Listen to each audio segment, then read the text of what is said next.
ನಮಸ್ಕಾರ ಫ್ರೆಂಡ್ಸ್, ಋಷಿ ಸ್ಟಾಕ್ಸ್ಗೆ ಸ್ವಾಗತ. ನಾವಿವತ್ತು ಬಬಲ್ಗಳ ಬಗ್ಗೆ ಮಾತಾಡೋಣ. ಏನಕ್ಕಪ್ಪ ಅದ್ರ ಬಗ್ಗೆ ಅಂತ ಅಂದರೆ, ಲಾಸ್ಟ್ 2 ಡೇಸಿಂದ IT ಸ್ಟಾಕ್ಸ್ಗಳು ಬೀಳ್ತಾ ಇದೆ. ಏನು ರೀಸನ್ ಇರ್ಬೋದು ಅನ್ನೋ ಬಗ್ಗೆ ಡಿಸ್ಕಸ್ ಮಾಡೋಕ್ಕೆ ಈ ಬಬಲ್ ಬಗ್ಗೆ ಎಕ್ಸ್ಪ್ಲೇನ್ ಮಾಡ್ತೀನಿ. ಮೊದಲನೇ ಎಕ್ಸಾಂಪಲ್ ನಿಮಗೆ 1990 ಅಥವಾ 2000 ಟೈಮಲ್ಲಿ .com ಬಬಲ್ ಅಂತ ಬಂತು. ಆಯಿತಾ, .com ಬಬಲ್ ಅಂತಂದರೆ ಏನು? ಸೊ ಬೇಸಿಕಲಿ ಆ ಟೈಮಲ್ಲಿ ಯಾವುದೇ ಕಂಪನಿ .com ಅಂತ ಲಿಸ್ಟ್ ಆಗಿರೋದಕ್ಕೆ ವ್ಯಾಲ್ಯೂಯೇಷನ್ಸ್ ಬರ್ತಿತ್ತು. ಫಾರ್ ಎಕ್ಸಾಂಪಲ್, ನಾನೊಂದು ಎಳ್ನೀರನ್ನ ಸೇಲ್ ಮಾಡ್ತೀನಿ ಅಂತಂದರೆ ನಾನು ಕಂಪ್ನಿನ ಲಿಸ್ಟ್ ಮಾಡ್ತೀನಿ, ಎಳ್ನೀರು .com ಅಂತ.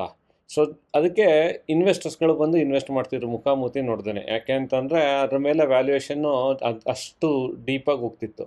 ಅಂದರೆ ಜನಗಳು .com ಅಂತ ಇಟ್ಟಿದ್ದೆಲ್ಲ ಓಡುತ್ತೆ ಅಂತ ಅಂದ್ಕೊಂಡು ಇನ್ವೆಸ್ಟ್ ಮಾಡ್ತಿದ್ರು. ಬಟ್ 2000 ಟೈಮಲ್ಲಿ ಏನಾಯಿತು ಅಂತ ಅಂದರೆ, ಒಂದು ಫ್ಯಾಕ್ಟ್ ಎಲ್ಲರಿಗೂ ಅರ್ಥ ಆಯಿತು, ಸುಮ್ಮನೆ .com ಅಂತ ಇರೋದ್ರಿಂದ ಏನು ವರ್ಕೌಟ್ ಆಗಲ್ಲ ಅನ್ಲೆಸ್ ಅದದ್ದು ಕಂಪನಿದು ವ್ಯಾಲ್ಯೂಯೇಷನ್ ಇದ್ದರೆ ಅಂತ. ಸೊ ಅದು ಬಸ್ಟ್ ಆಗೋಕ್ಕೆ ಶುರುವಾಯಿತು. ಇದು on an higher level .com bubble ಆಯಿತು.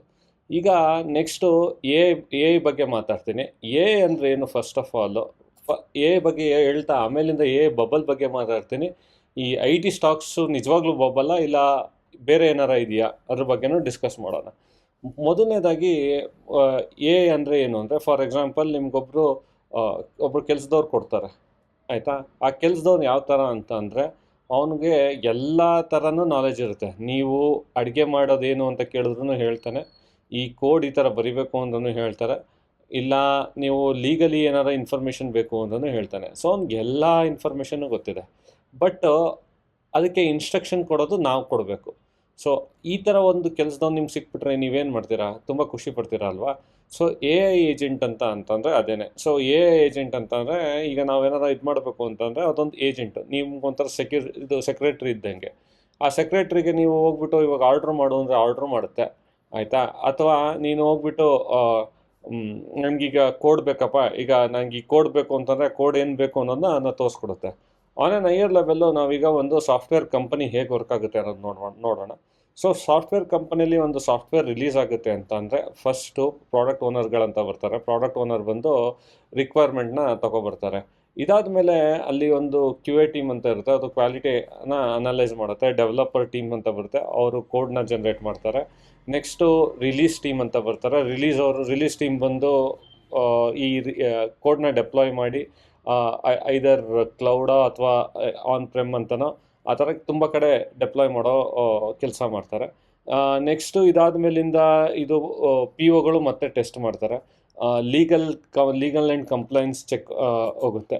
ಲೀಗಲ್ ಆ್ಯಂಡ್ ಕಂಪ್ಲೈನ್ಸ್ ಚೆಕ್ ಅಂತಂದರೆ, ಫಾರ್ ಎಕ್ಸಾಂಪಲ್ಲು ಈಗ ನಾವು ಕೊಡ್ತಾ ಇರೋ ಕಂಪನಿದು ಎಲ್ಲ ಲೀಗಲಿಟಿ ಎಲ್ಲ ಮ್ಯಾಚ್ ಆಗುತ್ತಾ, ಏನಾರ ರೂಲ್ಸ್ಗಳನ್ನೇನಾರು ಬ್ರೇಕ್ ಮಾಡ್ತಾ ಇದೀವ ಅನ್ನೋದೆಲ್ಲ ಲೀಗಲ್ ಚೆಕ್ ಹೋಗುತ್ತೆ. ಆಮೇಲೆ ಡಾಕ್ಯುಮೆಂಟೇಷನ್ ಟೀಮ್ ಅಂತ ಇರುತ್ತೆ. ಡಾಕ್ಯುಮೆಂಟೇಷನ್ ಟೀಮ್ ಅಂದರೆ ಪ್ರಾಡಕ್ಟ್ ಏನಿದೆ, ಏನು ಮಾಡುತ್ತೆ, ಈಗ ಏನಾದ್ರು ಫೀಚರ್ ಹೋಯ್ತು ಅಂದರೆ ಅದು ಏನೇನು ಮಾಡುತ್ತೆ, ಆನ್ ಎನ್ ಹೈಯರ್ ಲೆವೆಲ್ಲು ಈ ಥರ ಎಲ್ಲ ಇರುತ್ತೆ. ಸೊ ನಿಮ್ಗೊಂದು ಇಲ್ಲಿ ಸಾಫ್ಟ್ವೇರ್ ಡೆವಲಪ್ಮೆಂಟ್ ಲೈಫ್ ಸೈಕಲ್ ನೋಡ್ಬೋದು.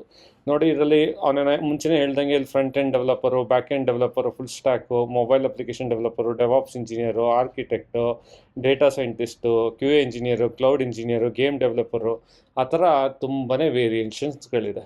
ಸೊ ಇದು on an higher level IT ಅಂತ ಹೇಳ್ತೀವಿ. ನೆಕ್ಸ್ಟು ಇದು ಎಂತಕ್ಕಪ್ಪ ಹೇಳಿದೆ ಅಂತಂದರೆ, ಈಗ ನಾವು ಒಂದು ಕಂಪನಿ ಬಗ್ಗೆ ಹೇಳ್ತೀನಿ. ಈಗ ಫಾರ್ ಎಕ್ಸಾಂಪಲ್ ನನಗೆ ಏನೋ ಒಂದು ಕೆಲಸ ಬೇಕಿದೆ. ಆ ಕೆಲಸ ಮಾಡೋಕ್ಕೆ ನಾವೇನು ಮಾಡ್ತಿದ್ವಿ ಅಂತಂದರೆ, ಈಗ ಸರ್ವಿಸ್ ಬೇಸ್ಡ್ ಕಂಪನೀಸ್ಗಳಿಗೆ ಹೋಗ್ತಿದ್ವಿ. ಈ ಸರ್ವಿಸ್ ಬೇಸ್ಡ್ ಕಂಪನಿಗಳ ಬಗ್ಗೆ ಮಾತಾಡಬೇಕಾದ್ರೆ ಒಂದು ಸಿಂಪಲ್ ಎಕ್ಸಾಂಪಲ್ಲು ನಿಮ್ಗೆಲ್ಲರಿಗೂ ಗೊತ್ತಿರೋಂಗೆ TCS ಅಥವಾ ಇನ್ಫೋಸಿಸ್ ಅಂತ ಅಂದ್ಕೊಳ್ತೀನಿ. ಇವ್ರು ಏನು ಮಾಡ್ತಾರಪ್ಪ ಅಂತ ಅಂದರೆ, ಒಬ್ಬ ಟ್ರೈನ್ಡ್ ಇಂಜಿನಿಯರ್ನ ನಿಮ್ಗೆ ಕೊಡ್ತಾರೆ. ಈಗ ನಾನೊಂದೇನೋ ಒಂದು ವೆಬ್ಸೈಟ್ ಬಿಲ್ಡ್ ಮಾಡಬೇಕು, ನನ್ನ ಹತ್ರ ರಿಸೋರ್ಸ್ ಇಲ್ಲ. ಆಗೇನು ಮಾಡ್ತೀನಿ ಅಂದರೆ, ಇನ್ಫೋಸಿಸ್ಗೆ ಹೋಗ್ಬಿಟ್ಟು ನಮ್ಗೆ ಈ ರಿಕ್ವೈರ್ಮೆಂಟ್ ಹಿಂಗಿದೆ, ನೀವು ಬಿಲ್ಡ್ ಮಾಡಿಕೊಡ್ತೀರಾ ಅಂತ. ಆಗ ಇನ್ಫೋಸಿಸ್ ಅವರು ಅವ್ರ ಹತ್ರ ಒಂದಷ್ಟು ಜನ ಇಂಜಿನಿಯರ್ಸ್ಗಳು ಇರ್ತಾರೆ, ಅವ್ರೊಂಥರ ಲೆಂಡಿಂಗ್ ಥರ ಕೊಡ್ತಾರೆ. ಸೊ ಈ ಇಂಜಿನಿಯರ್ಸ್ಗಳು ಅಪ್ಲಿಕೇಶನ್ನ ಬಿಲ್ಡ್ ಮಾಡಿಕೊಡ್ತಾರೆ. ಸೊ ಅದಕ್ಕೆ ಕ್ಲೈಂಟು ಒಂದಷ್ಟು ದುಡ್ಡು ಅಂತ ಕೊಡ್ತಾರೆ. ಆಯಿತಾ? ಇದಕ್ಕೆ ಆಲ್ಮೋಸ್ಟ್ ಏನಿಲ್ಲ ಅಂತ ಒಂದು ಸಿಂಪಲ್ ಪ್ರಾಜೆಕ್ಟ್ ಅಂದರೂ 3 to 4 months ಆಗುತ್ತೆ ಅಂತ ಅಂದ್ಕೊಳ್ಳೋಣ. ಆಯಿತಾ? On an higher level. ಈಗ ಏಜೆಂಟ್ ಅಂತ ಏನು ಬಂದಿದೆ, ಇದೆಲ್ಲ ನಿಮಗೆ ಈ 3-4 ಮಂತ್ಸಲ್ಲಿ ಆಗೋ ಕೆಲಸನ 1 ಮಂತಲ್ಲೆಲ್ಲ ಮಾಡಿ ಬಿಸಾಕ್ಬಿಡುತ್ತೆ. ಸೊ ಇದು ಜಸ್ಟ್ ಕೋಡ್ ಅಷ್ಟೇ ಮಾಡಲ್ಲ, ಬೇಕಾದ್ರೆ ಟೆಸ್ಟಿಂಗೂ ಮಾಡುತ್ತೆ. ಅದೊಂದು MCP ಅಂತ ಒಂದು ಬಂದಿದೆ. MCP ಫ್ರೇಮ್ವರ್ಕ್ನ ಯೂಸ್ ಮಾಡಿಕೊಂಡು ಟೆಸ್ಟಿಂಗೂ ಮಾಡಿಬಿಡುತ್ತೆ. ಇದಷ್ಟೇ ಅಲ್ಲ, ನಿಮಗೆ ಡಾಕ್ಯುಮೆಂಟೇಷನ್ ಬೇಕಾ ಡಾಕ್ಯುಮೆಂಟೇಷನ್ ಮಾಡುತ್ತೆ. ಈ ಎ ಆಂಥ್ರೋಪಿಕ್ ಅಂತ ಏನು ಬಂದಿದೆ ರೀಸೆಂಟಾಗಿ, ಅದು ತುಂಬಾ ಒಂದು 11 ಪ್ಲಗಿನ್ಸ್ಗಳನ್ನ ರಿಲೀಸ್ ಮಾಡಿದೆ. ಇದೆಲ್ಲ ಕೇಪಬಿಲಿಟಿ ಏನಿದೆ ಇದು ವರ್ಕ್ ಪೂರ್ತಿ ಸಾಫ್ಟ್ವೇರ್ ಲೈಫ್ ಸೈಕಲ್ದು ವರ್ಕ್ ಎಲ್ಲ ನೋಡ್ಕೊಳ್ಳುತ್ತೆ, ಇನ್ಕ್ಲೂಡಿಂಗ್ ಲೀಗಲಿಂದ ಹಿಡ್ದು ಎಲ್ಲ. ಸೊ ಇದೇನಪ್ಪ ಅಂತ ಅಂದರೆ, ಈಗ 10 ಜನ ಮಾಡಬೇಕು ಅನ್ನೋ ಕೆಲಸ ಒಂದು ಇಬ್ಬರಿದ್ರೆ ಸಾಕು, ಅದು ಯೂಸ್ ಮಾಡಿಕೊಂಡು ಎಲ್ಲ ಕೆಲಸ ಮಾಡಿಬಿಡ್ಬೋದು. ಸೊ ನಿಮಗೆ ಒಂದು ಫೆಸಿಲಿಟೇಟರ್ ಆಗುತ್ತೆ. In the end back end ಒಬ್ಬ ತಿಳುವಳಿಕೆ ಇರೋ ವ್ಯಕ್ತಿ ಇದ್ರೆ ಸಾಕು ಟು ವೆರಿಫೈ ಈ ಕೋಡ್ ಬರೆದಿರೋದು ಕರೆಕ್ಟಾಗಿದೆಯಾ, ಏನು ಚೇಂಜಸ್ ಇಲ್ವಾ ಅಂತ. ಸೊ ಇಮ್ಯಾಜಿನ್ ಮಾಡ್ಕೊಳ್ಳಿ, ಬೈ 2026 ಅಥವಾ 2027 ಇಂಡಷ್ಟೊತ್ತಿಗೆ ಎಷ್ಟು ಅಡ್ವಾನ್ಸ್ ಆಗ್ತಾ ಇದೆ ಅಂದರೆ, ಒಂದರಾದ್ಮೇಲೆ ಒಂದು ಕೋಡು ಚೇಂಜಸ್ಗಳು ತುಂಬಾ ಬರ್ತಾ ಇದೆ. ಸೊ ಈಗ ಬದಲಾಗಿ ಮುಂದೆ ಫ್ಯೂಚರು ತುಂಬ ಅನ್ಪ್ರಿಡಿಕ್ಟಬಲ್ ಇದೆ ಸಾಫ್ಟ್ವೇರ್ ಕಂಪನಿಗೆ. ಇದೇ ರೀಸನ್ಗೆ ನೀವು ಮೊನ್ನೆ ನೋಡ್ಬೋದು, IT ಕಂಪನೀಸ್ಗಳು ಯಾವಾಗ ಈ ಕೋಡು ಹಿಂಗೆ ಆಂಥ್ರೋಪಿಕ್ ಅವ್ರದ್ದು ರಿಲೀಸ್ ಆಯಿತು, ಅಷ್ಟು ದುಡ್ಡು ಮಾರ್ಕೆಟಿಂದ ದುಡ್ಡು ಹೋಗ್ಬಿಡ್ತು. ಸೊ ಇದು ಒಂದು ಪಾರ್ಟ್ ಆಯ್ತಲ್ವಾ. ಸೊ ನಿಮಗೆ ಇದೇ ಹೇಳಿದೆ, ನಾನು ಬಬಲ್ ಬಗ್ಗೆನೂ ಮಾತಾಡಬೇಕು ಅಂತ ಹೇಳಿದೆ. ಸೊ ಬಬಲ್ ಬಗ್ಗೆ ಮಾತಾಡಬೇಕು ಅಂತಂದಾಗ, ಸೊ ಇದು ಒಂದು ಪಾರ್ಟ್ ಆಯಿತು. ಸೊ ನಿಮಗೆ ಹೇಗೆ ವ್ಯಾಲ್ಯೂ ನಿಮಗೆ ಆಗ್ತಾ ಇದೆ ಅಂತ. ಎರಡನೇ ಪಾರ್ಟ್ ಬಂದು ಒಂದು ಸಿಂಪಲ್ ಎಕ್ಸಾಂಪಲ್ ಕೇಳ್ತೀನಿ. ಒಂದು ಇಂಪ್ಲಿಮೆಂಟೇಷನ್ ಮಾಡಿದ್ದಾರೆ.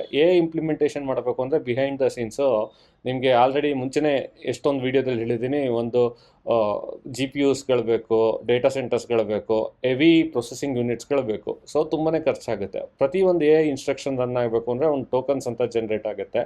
ಆ ಟೋಕನ್ಸ್ನ ಜನ್ರೇಟ್ ಮಾಡೋಕ್ಕೆ ಎಲ್ಲ ಕಾಸ್ದು ಅಂದರೆ some price associated to it ಅದಕ್ಕಿದ್ದೇ ಇರುತ್ತೆ.